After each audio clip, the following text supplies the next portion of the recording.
जिंदगी की रेस में जो लोग आपको दौड़कर नहीं हरा सकते, याद रखिएगा वो कभी ना कभी आपको तोड़कर हराने का प्रयास जरूर करेंगे। ऐसे लोगों से सावधानी बनाकर रखना आवश्यक है। मत मतांतर है कि राहु महाराज अपना नक्षत्र परिवर्तन, कुछ पंचांग ये कह रहे हैं कि 2 जुलाई को इन्होंने अपना नक्षत्र परिवर्तन कर लिया। वहीं कुछ पंचांग यह भी कह रहे हैं कि 3 अगस्त 2026 को राहु महाराज अपना नक्षत्र परिवर्तन करेंगे। वो एक डिफरेंट बात है। 27 जुलाई 2026 को शनि महाराज अपना वक्रत्व गति प्राप्त करने वाले हैं। मतलब जो अभी डायरेक्ट है, डायरेक्ट से रेट्रो हो जाएंगे। राहु के नक्षत्र परिवर्तन का और शनि के वक्री होने का हमारे धनु राशि और लग्न के जातकों पर किस तरह से प्रभाव पड़ने वाला है, कहां से आपको लाभ मिल सकता है, कहां थोड़ी सी आपको सावधानी बरतने की आवश्यकता रहेगी, वही हम लोग आज डिस्कस करने वाले हैं। नमस्कार दोस्तों, कैसे हैं आप सभी। मैं आपका ज्योतिष मित्र श्लोक वर्मा आपके अपने चैनल श्री हनुमंत कृपा में आपका हार्दिक स्वागत करता हूं, अभिनंदन करता हूं। साथ ही अपने बड़े भैया श्री हनुमान जी से करबद्ध निवेदन करता हूं कि अपने हनुमत कृपा परिवार के सभी सदस्यों को, नए जुड़ने वाले सभी सदस्यों को सुख समृद्धि प्रदान करें, उन्हें उनके कार्यों में आशातीत सफलता प्रदान करें। ये जो मेरे पीछे 9 का लिखा हुआ अंक आप देख रहे हैं, ये काफी महत्वपूर्ण है। ये बताता है कि या तो आपकी राशि धनु है या फिर आपकी लग्न धनु है। गुरुदेव बृहस्पति आपके लग्नेश या फिर राशिपति होते हैं। मंगल महाराज की स्थिति आपकी पत्रिका में पंचम भाव के स्वामी होते हैं और साथ ही साथ 12वें भाव के स्वामी भी होते हैं। राहु देव इस समय जो गोचर कर रहे हैं वो आपकी पत्रिका के तीसरे घर में गोचर कर रहे हैं, थर्ड हाउस, पराक्रम का, साहस का। शनि महाराज का गोचर जो कि आपकी पत्रिका में द्वितीय और तृतीय भाव के स्वामी होते हैं, चतुर्थ भाव में जाकर बैठे हुए हैं। लगभग 20 डिग्री के आसपास की आज की इनकी पोजिशनिंग है। तो ये सारे जो मैंने बताया आपको राहु देव जब मंगल के नक्षत्र में जाएंगे तो बेसिकली ये मंगल के धनिष्ठा नक्षत्र में गोचर करेंगे। धनिष्ठा नक्षत्र 27 नक्षत्रों की श्रेणी में 23वें नंबर का नक्षत्र है। नाम से स्पष्ट है, धनिष्ठा, धन देने वाला नक्षत्र। राहु कलयुग का राजा है निश्चित तौर पर, और राहु जब देता है तो छप्पर फाड़ कर देता है, और जब राहु लेता है तो थप्पड़ मार कर लेता है। इस बात को मैं हमेशा कहता हूं और इस बात को हमेशा आप लोगों को याद भी रखना चाहिए। राहु महाराज आपके थर्ड हाउस में बैठे हुए हैं। बेसिकली ये थर्ड हाउस टेक्निकलिटी को रिप्रेजेंट करता है, टेक्निकल क्षेत्रों को माफ कीजिएगा, इंटरनेट को दिखाता है, आईटी फील्ड को दिखाता है, ऑनलाइन क्षेत्रों को दिखाता है, सोशल मीडिया, विजिबिलिटी, ये सारी चीजें ये आपके थर्ड हाउस से देखी जाती हैं। लेकिन जब यही राहु आपके मंगल के नक्षत्र में गोचर करना शुरू करेंगे तो ये कहीं ना कहीं आपके फिफ्थ हाउस और 12th हाउस को भी एक्टिवेटेड करेंगे, क्योंकि मंगल इन दो भावों के स्वामी है। पंचम भाव, ये पंचम भाव जो है, ये पंचम भाव आपकी संतानों के एजुकेशन का है, आपकी एजुकेशन का है। स्टॉक मार्केट, शेयर बाजार, लव रोमांस, सारी चीजें पंचम भाव से देखी जाती हैं। यदि आपके नेटल चार्ट में, मतलब आपके जन्म पत्रिका में यदि पंचम भाव में कोई शुभ ग्रह आकर बैठा हुआ है तो निश्चित तौर पर आपने पूर्व जन्म में किसी न किसी पुण्य कर्म को अंजाम दिया होगा। और यदि कोई पाप ग्रह आकर बैठा हुआ है तो फिर आप समझ सकते हैं कि आपने क्या किया होगा, है ना। तो राहु महाराज जो है धनिष्ठा में गोचर के दौरान आपके पंचम भाव को और 12th हाउस दोनों को एक्टिवेट करेंगे। थोड़ी सी चीजें पढ़ाई लिखाई के प्रति, क्योंकि राहु जो है ये विचलन है, भ्रम है, कंफ्यूजन है, और राहु का ये जो गोचर होगा ये 10 अप्रैल 2027 तक होगा। ऐसी परिस्थितियों में आपके नेटल चार्ट में राहु की स्थिति क्या है ये देखना ज्यादा अनिवार्य हो जाता है। यदि राहु आपकी पत्रिका में शुभ स्थिति में बैठे हुए हैं तो सारी चीजें गुडी गुडी रहने वाली हैं। लेकिन यदि अशुभ स्थिति में बैठे हुए हैं तो क्या सावधानी रखनी चाहिए, यदि अशुभ स्थिति में है तो क्या किया जा सकता है जिससे कि हम राहु को बैलेंस करें, ये आपको वीडियो के अंत में बताऊंगा।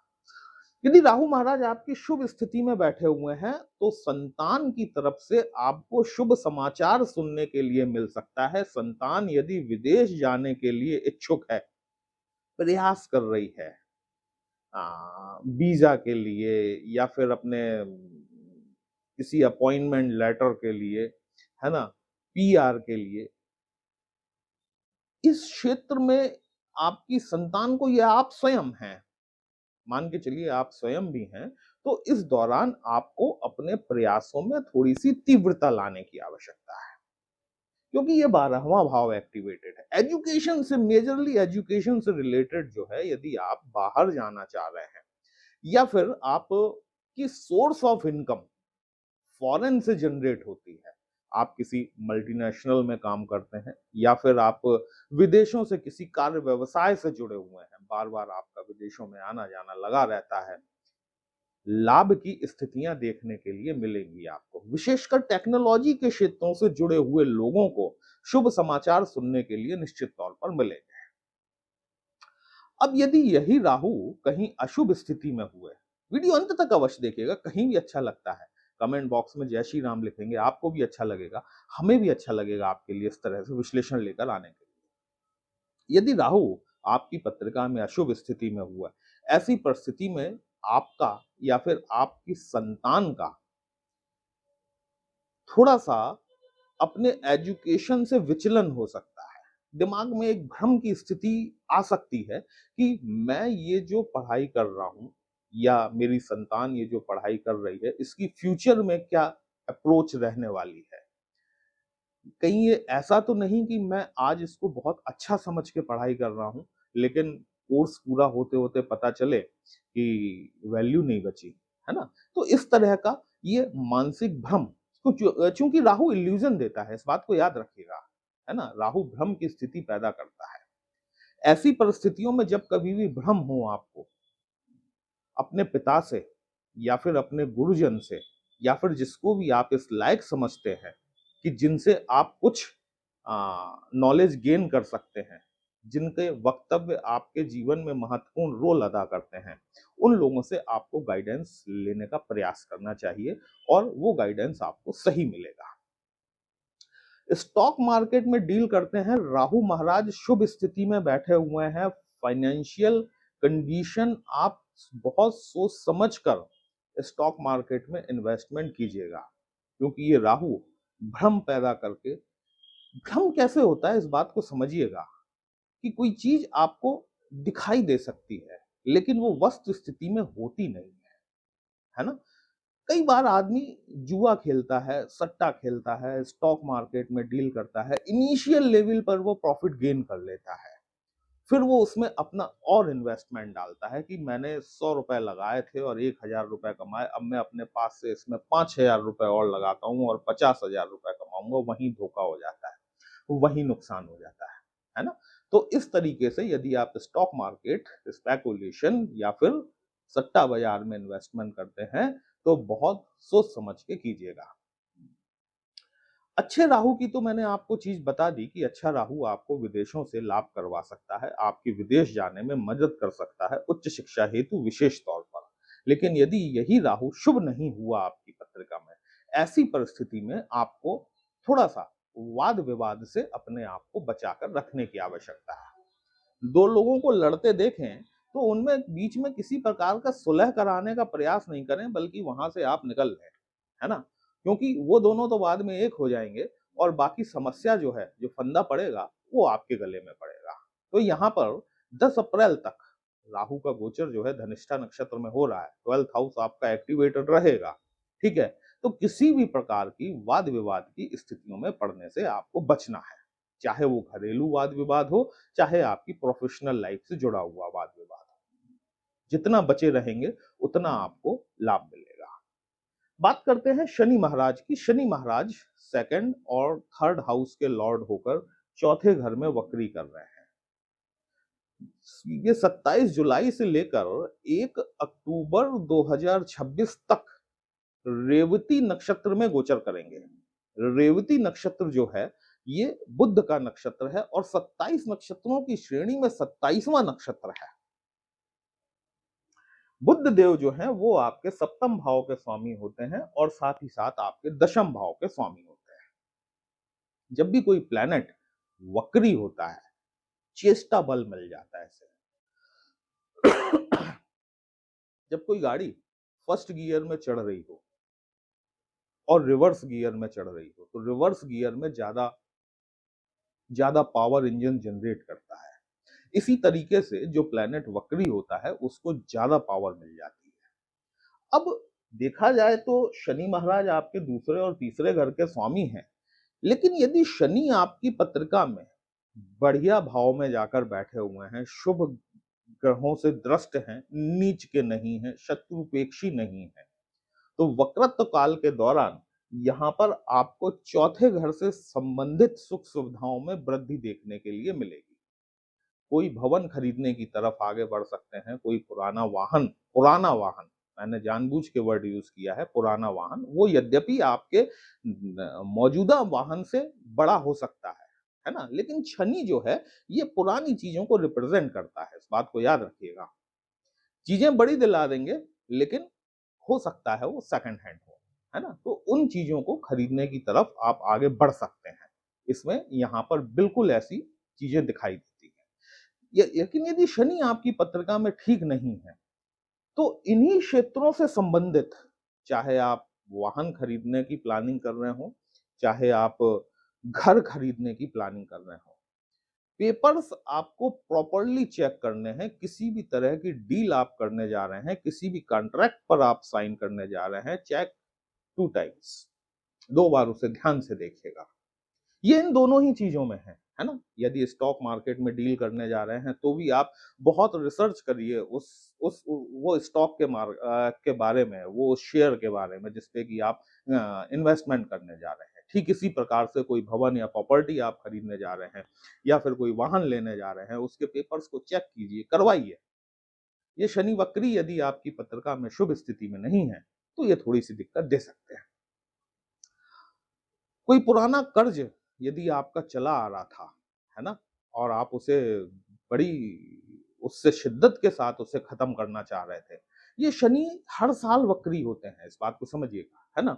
132 से लेकर 145 दिन का लगभग फेज रहता है इनका, घटता बढ़ता रहता है। इस बार 138 दिनों के लिए, 138 डेज के लिए शनि महाराज जो है ये वक्रत्व को प्राप्त हो रहे हैं।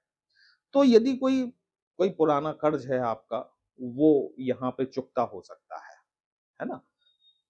शत्रुता खत्म होगी आपकी। कई बार नेगेटिव चीज पॉजिटिव हो जाती है। शनि की तीसरी दृष्टि जो है ना, ये शुभ नहीं मानी जाती, और शुभ इसलिए नहीं मानी जाती कि ये जिस भाव पर पड़ती है वहां की चीजों को हानि देती है, खत्म करती है उन्हें।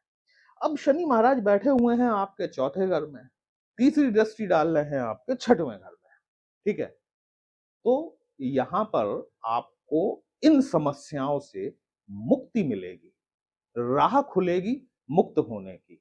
चाहे वो कोई पुराना रोग हो, चाहे वो कोई पुराना कर्ज हो, चाहे वो कोई आपका ऐसा शत्रु हो जो कि आपको अभी तक पता नहीं था। ये चीजें यहां पर कम से कम शनि महाराज आपके लिए फेवरेबल करने वाले हैं। रेवती नक्षत्र सप्तम भाव और ये आपका 10th हाउस। नौकरी के दौरान कोई रिवार्ड एंड रिकॉग्निशन आपको मिल सकता है।